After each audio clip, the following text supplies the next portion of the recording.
कैलू कहाँ पलनवा ये रानी भोरवा उठ के कैलू कहाँ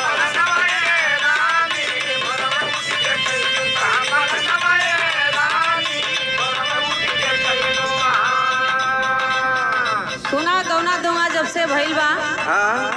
तब से तोहर कबो हमार कोनो शौक तू पूर्ण नहीं कैला।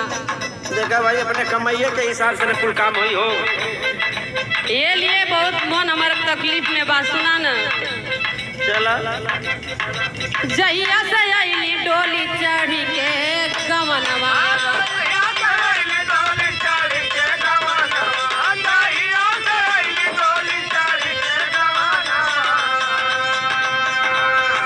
कबहू न हंसी के बोलावेला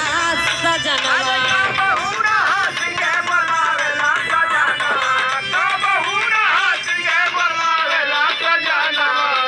ऊपर पर घरवा दुआरवा ए राजा ऊपर पर घरवा दुआरवा ए राजा जाता नी जाए ना नहीं हरवा ए राजा जाता नी जाए ना नहीं हरवा ए राजा जाता नी जाए ना नहीं हरवा ए राजा जाता नी जाए ना। अरे भोरवा उठ के कैलू कहाँ पलनवा